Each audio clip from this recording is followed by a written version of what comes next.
So we just heard President Joe Biden address the nation on the collapse of not just Silicon Valley Bank, but also Signature Bank, where the Federal Deposit Insurance Corporation said that they're going to cover the assets of those depositors in those banks. This, of course, is just the what some see possibly the beginning.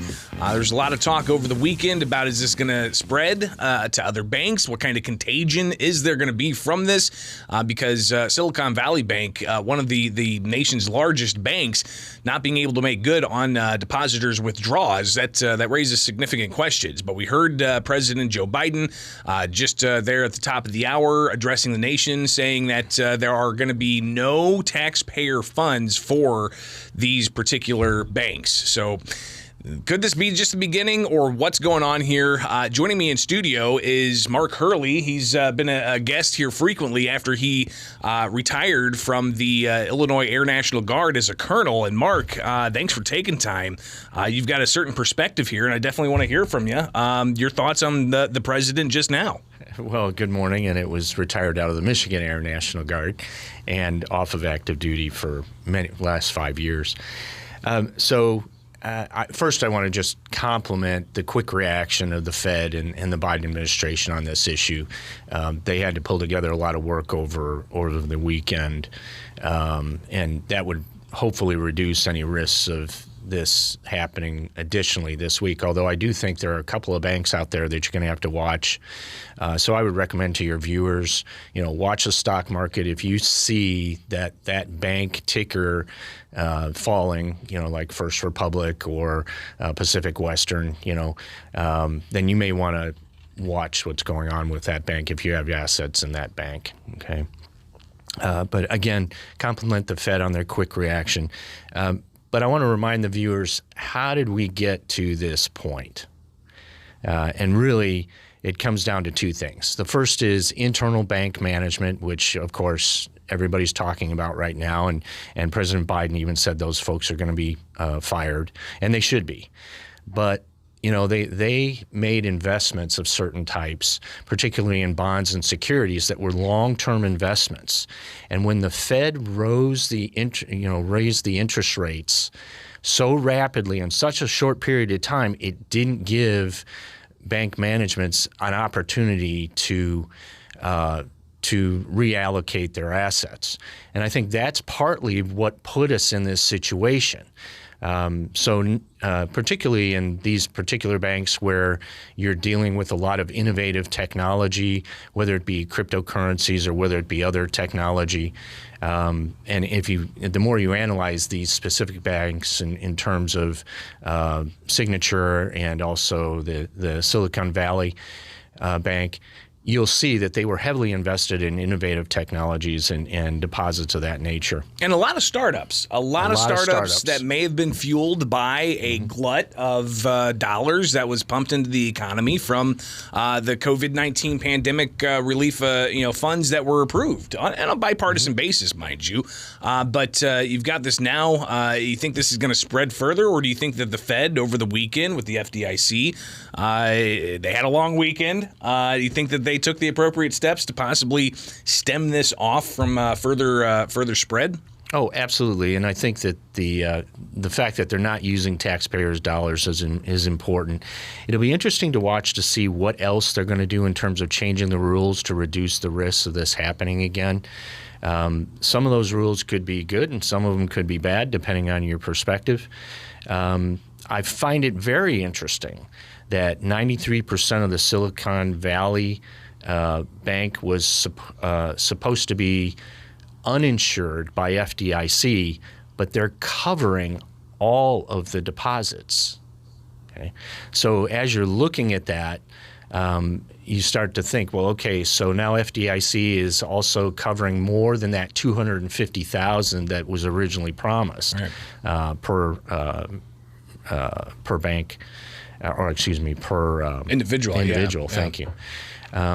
So again, a lot of what we're seeing that drove the management of the banks to make certain decisions was created, originally under COVID. If you look back, we never really found an appropriate solution to what was a supply chain problem.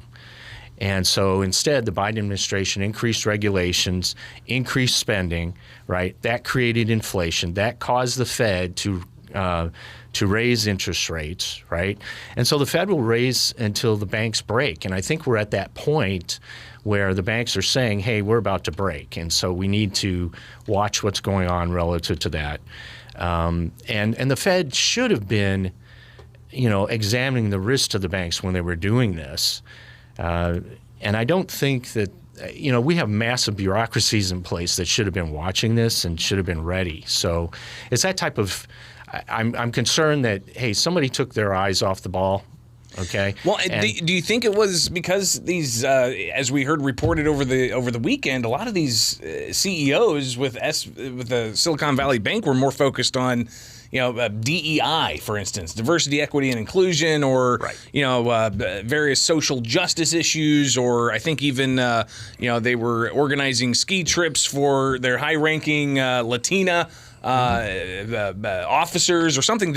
Is that really a bank's focus, or should they be focused on making sure that their depositors are safe from a bank collapse? They should be focused on making money, right?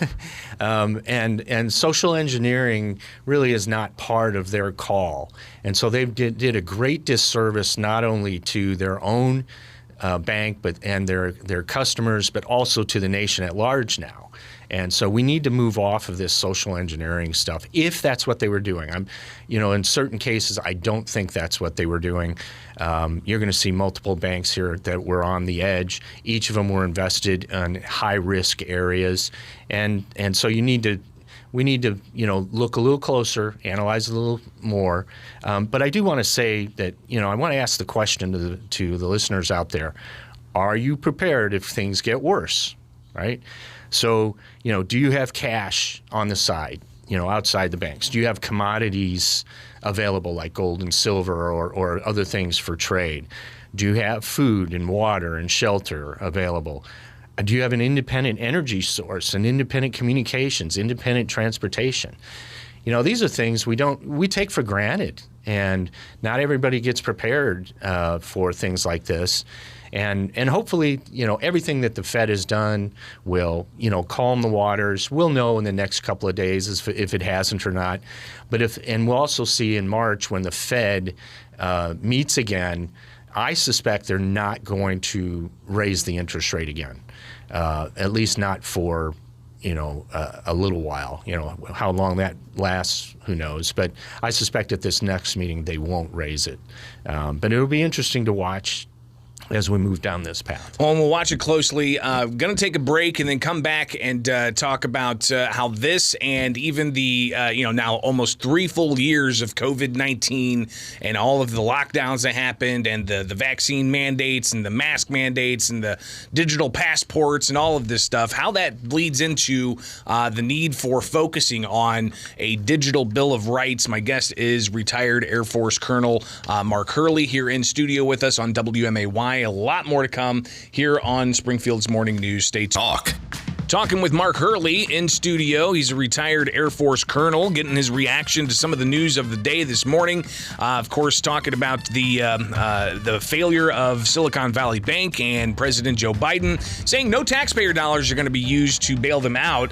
But you've also got New York Signature Bank that FDIC stepping in as well. Is this just the beginning, or did they take the necessary steps over the weekend to deal with that? But Mark, one thing that we were talking off air about digital currency, and just to touch on it briefly, you had Bitcoin drop down below 20,000 over the weekend, but it jumped back up like 10%. Just touch just briefly on that. Sure. I think that a lot of the investors that are in the altcoins and the Bitcoin are hoping that it will eventually be either disconnected from the markets as we see them, that they have their own value, right? And that's really what needs to be established over time. One of the things that we've been looking at is, just in general, that we don't treat our data as valuable. and that sort of came out of the last 20 years with the way we treat the internet and the way we treat our social media, right? But in reality, our social media is our history, right? When we put something up there, that's our history, that's our data. And we often are very creative when we do that, okay? So that's our creation.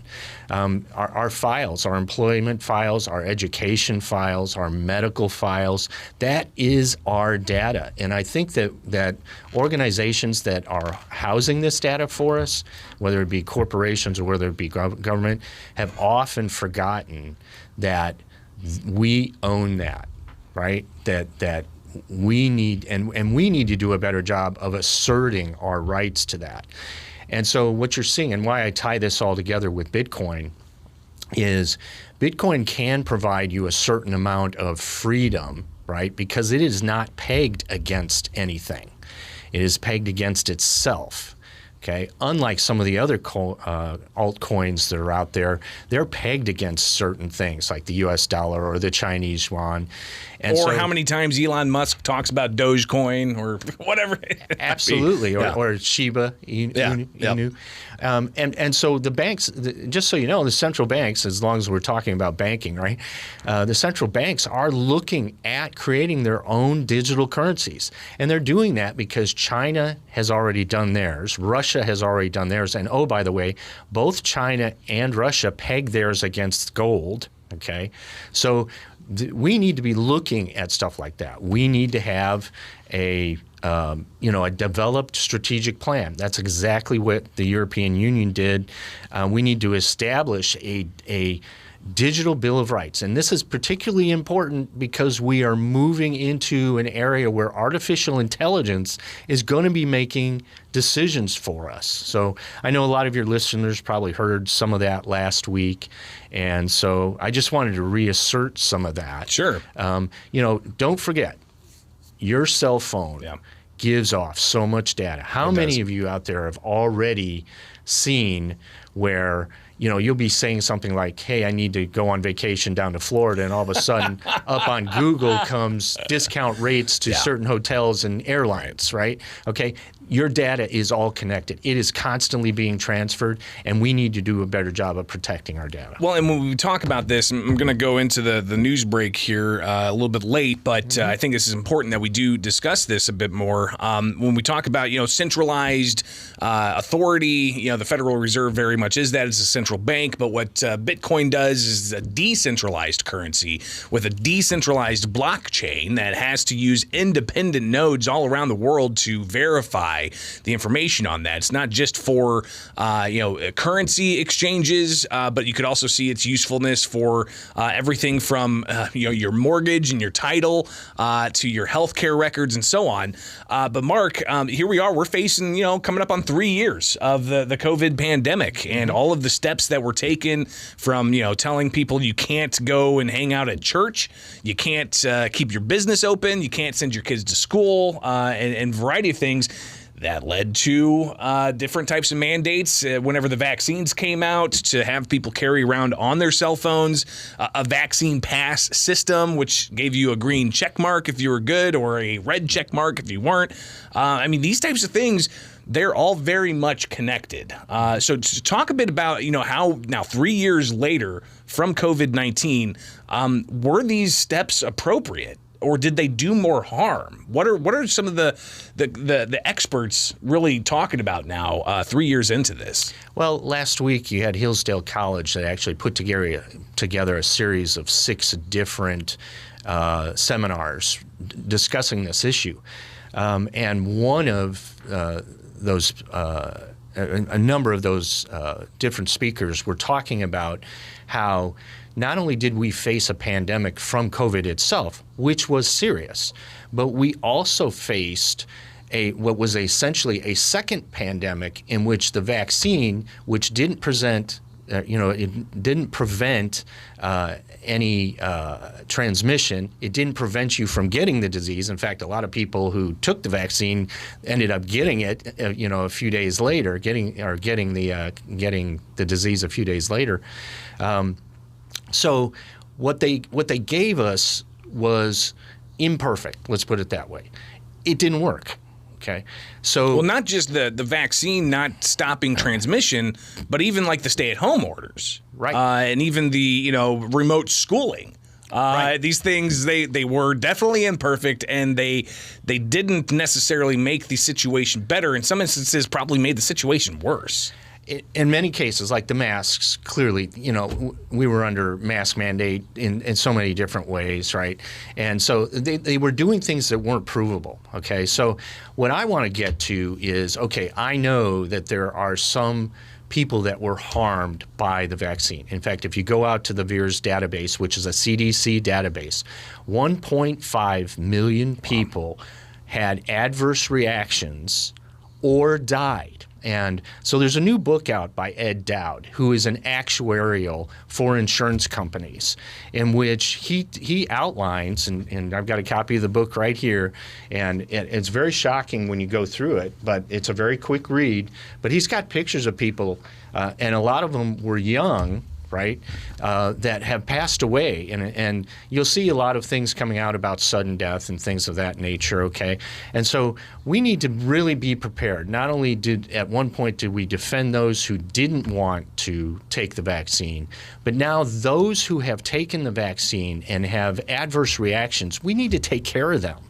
And so the question is, how do we best go about doing that? And so I don't want to be an alarmist out there, but in year one, in 2020, what you had was a spike in deaths. In 2021, when the vaccine was already out, you also saw another spike in deaths, okay, that was significantly higher than in 2020 when the COVID initially hit. You're now seeing a lot of death rate information that needs to be analyzed properly to see what caused that. And unfortunately, we're at that stage where it's still being analyzed. But Ed Dowd is saying, hey, folks, take a look at what I've written, right?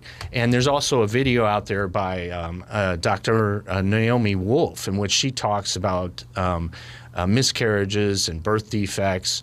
And so all I'm saying to the public is, look, this is not over. No. You need to go back and take a look at it and say, hey, they didn't give us a great solution. They don't know what the long-term effects are. And so that's really why I'm here. And really, too, you've got the investigation that Congress is doing, and they've even unanimously approved to unveil all of the classified information about the origins of COVID-19. Even the World Health Organization saying it's morally imperative that we find out the origins of COVID-19 and listen how the reaction to the virus, not necessarily the virus itself, but the reaction to the virus of the government with their stay-at-home orders and with their vaccine mandates and other mandates. There has to be a deep dive into how people were impacted by that, how our individual selves were impacted by that, but also how our freedoms and liberties were impacted by that as well. Not the last time we're going to talk. Absolutely. Mark Hurley, a retired Air Force Colonel, thank you so much for taking time with us. We'll connect again soon, all right? Thank you. Have a great day. You too. It is Springfield's Morning News on 92.7 WMA.